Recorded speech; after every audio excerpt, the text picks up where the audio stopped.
George Kilpatrick Inspiration for the Nation, celebrating people we feel good about. Sam Rouser is the executive director of On Point for College, and the principal of the year is no longer a principal of the year because she is now the director of retention for the Syracuse City School District. Eva Williams joins us. The topic, folks, is literacy. Eva Williams is with the Syracuse City School District, of course. We're talking about what we need to understand as a community right now, and especially our folk. Are we ready for the big stuff that's happening? Sam, you had a conversation this summer that really put us on notice, that put you on notice, and really should set the alarm bells off for our folk. Talk to me. Yeah, George, we had just done a trip to Manassas, Virginia. We took 31 young people from the Central New York community down to see the Micron plant. And it was a really good, visit. And I was talking with Dr. Simmons, and he said, Sam, it's going to be tough for Black folk to work at Micron. And I said, why? He said, well, the literacy rate in the Syracuse City School District right now, 15% of third graders are reading on level. Only 15%? I mean, I didn't think that was real. And so I started going around the community asking people. And when I said 15%, some people were saying, is that high? And that alarmed me even more. And I was thinking, like, this has got to be addressed. And I don't know where to start. I'm not in the school district. I'm not in the education piece. And there got to be people that are dealing with this. Who could I call? And the name that came up for me was Eva Williams. Let me call Eva. We've been knowing each other for over 30 years. We go back to our days of ESF and OCC and trying to help students, be in school and stay in school. So I gave Eva a call and I mentioned this to her, and she said, yeah, well, it might be even worse than that some places. And I found out, George, that I think it was at Delaware. I was in a meeting at United Way, and 1% of the kids are reading on level, and at King, 2% of the kids are reading on level in third grade. 2% of the entire grade? Third grade, yes. Wow. Yeah, that's what I said. I mean, now you're hurting my heart if you're telling me that's where we're at. We're in a crisis, and we need a community to step up and realize this. A couple of gentlemen I was talking to, and when I said this, I said, I can't understand why we're not marching in the streets. And he said, nobody knows. The information is there, but nobody knows. And let me ask about that piece, Eva, because is it kind of a mixed bag? If you were to go out in the public and say what we just heard Sam say, 1 to 2% of the kids are not at reading level, is the district concerned that that's going to shed a bad light and that's why we don't hear about it? Or it's this bad, now we got to talk about it, even if it gives a perception that we don't want to have? Because what you're going to say is we're doing everything we can for the students, et cetera, et cetera.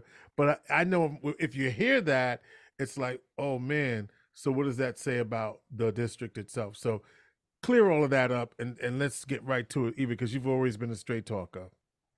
I sure have. So the thing about the public knowing it is the public wouldn't know it. Okay. This is the business of student, parent, school. And this is the parent-teacher conference week. We're having conferences. Yesterday, school was closed. It was parent-student conference day. And then conferences will be held this week, next week, and whenever parents can come in. And slide that finger out the way so we can see your pretty face. Okay. There you go. All right. So what's happening is parents are not understanding. People are not understanding what it means when their children take these assessments, and it gauges their skill as compared to other children across New York State. So when we're talking about 1%, 2%, it's based on that assessment that they took. And the assessment says children at this grade level should be able to perform at this level to be at grade level. Our children are not performing at their grade level. And there's a lot of reasons for it. One is not understanding. Parents and family members and community not understanding what it means to be fully literate in reading and math and in comprehension. And so we send the kids to school, maybe. They have homework, maybe they do it. They go to school, maybe they're engaged. You have conferences, maybe somebody shows up for that child. Maybe they answer the phone. So we've gotten ourselves into this cycle of not being 100% ready for our children to be in school. The children can only do what they're allowed to do. So our children aren't learning. No one's alarmed because no one's alarmed. So if I had the alarm, I would be ringing it, jingling it. So let's set the alarm. This is a 5-alarm blaze, right? This is a blaze, George. And I said to Sam earlier today, do you recall when we set the alarm years ago? You, Jackie Grace, we had that forum at People's Church. Do you remember that? Oh, yes, I do remember that. I was at that forum. Yeah. You facilitated that forum, you and Jackie. And I said to you guys, listen, we got to do this. We got to get people concerned. We got to get, and everybody was like, yeah, Eva. And what do we, and we took lists of names and what we was going to do and who was going to do. I remember that. Yeah. And we're back there again. It's going to take a village. Yes. And not only is it going to take a village, it's going to take some of us to go in and support the family members because some of them are struggling. I can tell you, back a few years back, we were giving ANET assessments. It's sort of like a benchmark test prior to giving them the state assessments. And we had families come in, and I gave all the parents, we would test the children at grades 2, 3, 4, and 5 at Van Dyne. I gave all the parents the second grade test, and we got through it. By the time we hit that 5th grade test, and I'm talking the adults were struggling. Right. So if the adults are struggling in our community, we need to have a community literacy program that is supporting the literacy of children at home, adults in the community, children in the community, children in school, and really make a full-on effort to shift what's happening in our community. You know, Eva Williams, Director of Retention, Syracuse City School District, Sam Rouser, Executive Director of On Point for College, talking about so the fight then is for community literacy. Eva and Sam, when you talk about what's happening at 3rd grade, so we know that the poverty levels are high concentration in some of our districts, you know, high proportion of free and reduced lunch, and we know all these things, right? And we know that, you know, the majority of our students are students of color in the district. So what factors can we identify? Because you say families need to be supported. What factors can we identify that are, because you did a lot of maybes. Maybe they're doing homework. Maybe they're coming to school. Maybe they're engaged with the classroom. That's a whole lot of maybes. And so if they're not engaged, not doing the homework, what is going to change that equation? Sam, I'll ask you to deal with that. What's going to change that? And Eva, what's going to change that as well? Let me start with you, Sam. Well, you know, George, I think one of the first things we have to recognize when Eva talks about it being a community effort is there are a number of pocket programs around the community that are addressing some literacy issues. There are people that are working with 3 kids, 5 kids, 20 kids. There's a literacy coalition. There are all these activities going on. We need to bring them together. We need to figure out which ones are working best or which ones are working, and then figure out how we scale them up.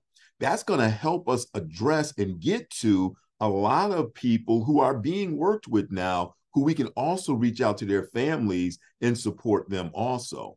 The school district is going to be aware of some families that are struggling, and we've got to figure out how we open up their doors for us in the community. because we need to open up churches. We need to open up community centers. We need to open up other places. We can't say, well, it's on them. It's their fault. They got to handle it. I do hear some people saying, well, that's their job. Let them do it. But we suffer if we don't step in to help out. And I think the first thing is getting all these organizations together that are doing things, meeting us at the table. Let's figure out what we're doing, and let's figure out how we start to scale that work up. Eva, what do we have to do in order to mitigate the what maybe and what ifs, and to mitigate some of the issues that these students are facing? What are you seeing from a holistic perspective? From a holistic perspective, I'm first going to agree with Sam. We are a resource-rich community with lots of organizations out there supporting families, but we're not all messaging literacy the same, or we're not messaging literacy at all. Mm-hmm. You'll remember back 50, 60 years ago, you'd go to church, they'd ask you how you doing in school. Mm-hmm. You go to the supermarket, they asking you how you doing in school. It was the business of our community of ensuring that our children were educated so that they could make progress. We have to go back and message this in all of the places and spaces that we exist in this community. It has to become a priority where we're talking about literacy. And when I say literacy, people are like, okay, so what does that mean? It means, can everybody read? And what are we reading? Are we doing community book reads? Are we doing adult education? There's no shame in adult education. Are we doing numeracy? What do we know about math? Can we get our children through math? And so literacy includes it's reading, writing, and arithmetic, right? I mean, it's the three. Correct. Right. Yes. Okay. Yes. But how it looks for 21st century workforce is different. The expectations are higher. The skill set that people need to have is higher. Not only do our children need to know how to read, write, and do arithmetic, but they also need to know how to communicate and be social with others, whether it's their age group or older. Be social. Be social. So that say something about that, because I know what that means to me, but why did you include that in the equation? I'm really curious. I included that because our children will fight before they'll talk. Oh. And fighting and arguing comes from not having a strong enough vocabulary to express your thoughts and your thought process. And if you don't have the literacy, you don't have the vocabulary to communicate and to know how to navigate socially, then you resort to other kinds of behaviors to get your needs met. Mm-hmm. But there's ways that we can do that are productive for everyone. So we have to learn how to be social with one another, how to communicate and use our words. We're going from 0 to 60 is what you're saying, right? Well, George, and this is probably where I'm this radical mind individual. We have an education system that was designed, I don't know how many hundreds of years ago, and with curriculums designed, and we kind of follow that same process. You have 2 young people, 3 young people, 5 young people in the same class, and you expect them all to learn at the same rate, the same way. We know we all don't learn the same way. We know we don't all learn the same thing in the same time. So why do you have us all in kindergarten and move us all to first grade? I didn't get it. I still need more time in kindergarten. The other person got it in the first month. They should have already been moved to first grade. Mm-hmm. We need to recognize people's skill set and ability, and then we need to work with them at that level. So if that means someone needs to stay in kindergarten until they can read, or stay in first grade until they can read, write, and do arithmetic, then that's what you do. If someone excels in kindergarten or first grade in the first month, in the first 4 months, then you move them on to the next grade. You don't force all the kids to hang out together in the same place because they're not the same people. We got to change the way that we're looking at our education system. That's just Sam's opinion. I know they say crazy, but that seems to make sense to me. So Eva, am I mistaken? Wasn't there some talk about creating like a Montessori type school in SCSD which We is have that. it. Do you have one? We do have it. Right. And so isn't that the model that they do something like that, right? Mixed grade classes, yes. Yeah. But Yeah. if you think about it, Sam, we can move a group of kids together. Those children that are lagging behind, there are interventions, lots of interventions in schools to support children in getting those other skills. Part of this is the school, and part of it is the school. And like we opened up, George said, you're going to say, Eva, the school is doing their part. We're doing our part. The other part lays in our community. Mhm. We have to, as families, embrace this idea that our children can and will be successful. But that's going to take work. It's going to take bringing them home and doing that homework, making them read to you, making them answer questions when they've read something, taking them to the supermarket, saying, okay, add these things up. I got this much money. How much have we spent already in the shopping cart? It's going to take all of those kinds of strategies. So instead of focusing on TikTok challenge videos, yeah, I said it, maybe we need to do some math challenge TikTok videos. Okay. Well, George, that works if that parent can do it too. Okay. All right. But if the parent can't do that either, then you have this whole family that's in this predicament where they don't have that support when they go home, or where that parent there may not be a parent when they go home. And how do we also address those family situations, which is what Eva started out talking about, is we need a way to help the family, not just the children. So Johnny, I am signed up to be a book buddy. I'm gonna do it at Dr. Weeks because it's close to where I work. And when I went in the first time, I think it was over the summer, and I think it was at Seymour. I forgot, but what I noticed was it wasn't a lot of folks that look like me. Did I say bosom, but book buddies? Book buddies, right? Yep. Yeah. Book buddies. So I know I can't do it all the time, but I know I have to do it because these young people need to see me in their building, help encouraging them to read. So for those that don't know, Book Buddies, I think it's a partnership with SCSD United Way. And you sit with the children and they read to you, and then you sort of do there's a little assessment, how did they do, what did they talk about, how did they understand what they read, and can they tell you what they understood, those things like that. So they need more people. Let me just say that, right? Well, they need more people of color. They need more of us to be present and to be a part of this. I noticed that right away, Sam. I was like, oh my God. And that's why once I did it, I was like, oh man, I got to do it because they need that encouragement from our community. What do you need from the community? Because we talked about community literacy. We've set the alarm. So let's go back to what this started off with. There's a major multi-billion-dollar investment happening in this community. And what we care about is will Black folk be able to participate in it, right? And we believe in the whole community, but we really have a special obligation, I think, in the work that we do to make sure our children are a part of that. We believe in all children, yes, we do. Yes. But Inspiration for the Nation is focused on our community, and that's why y'all are here to talk to this community. So, what do you need this community to do? Well, we need this community to become informed about where the children are, right?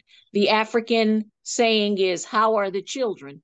And how the children are is the temperature of how the community is. So here we are with our children. The grown-ups in Syracuse need to know where the children are. How are they performing? And what do they need in order to perform better? We know way back when we had grandparents that struggled to read, but they ensured that their children and their grandchildren learned how to read. Right. Go ahead, George. Yeah, well, listen, remember Ben Carson? I know he's crazy now, but anyway, remember Ben Carson talked about his mother making them do book reports that she couldn't even read. Mm-hmm. Yes. That's the Yes. right story, right? She really, I mean, she wasn't as literate as he was, but she made them do book reports. Yeah. Yeah. And what we're trying to do, George, we want to bring the community out. So we've had 3 meetings. We've gotten together 3 times, 10, 15, 20 people to begin to talk about how we build something in our community to address this need outside, again, of the school district. Right. School district has its charge. They're doing some things. They're doing some things I don't know anything about to help our babies. What are we doing after school? I mean, I live in this community my whole life. I drive up and down the street at 5 or 6 o'clock. All the churches closed. All the community centers closed. And our babies can't read. That makes no sense to me. No. All right. So we have a minute left. What is there a meeting? Is there somebody to contact? What's the next step? So we're meeting Tuesday, November 14th at the Vision Center. I want to say it's 1221 South Salina Street. Good. Yeah, we can see it. We get down there. If it's not 1221, it's close. Okay. It's the Vision Center, right? And the meeting's at 6:15. Okay. And we're going to have, there's a collective of people. The mailing list I have right now is 32 people on it invited for next Tuesday. If you're in the neighborhood, you're interested in literacy, come by. Let's begin to develop this shared vision and messaging that we're going to have. Sam and I don't have the answers. We can't think for all of us in all scenarios. And that's why we're calling everyone to the table so that the alarm has been sounded. So now what are we going to do? We all got to bring our water hose because we will be successful for our children. Collaboration. So let's mark our calendars. Tuesday, November the 15th, 6:15 p.m. 14th. 14th.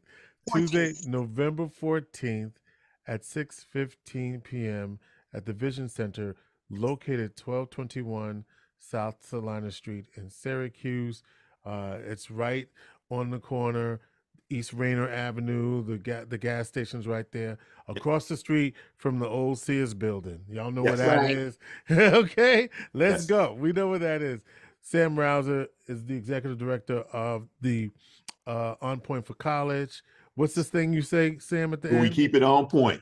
All right. Eva Williams is the director of retention for the Syracuse City School District. Eva, always good to see you. And congratulations. I think this is the first time I've talked to you since you got the new job. So congratulations. Thank you. Thank you. And hey, George, we want to come back with a report too. We want to keep talking to you because we got to get this community motivated and ready to go. We appreciate it. You know what it is. Yes, sir. Doors always open. Thank you. Thank you. Inspiration for the nation. All right, guys,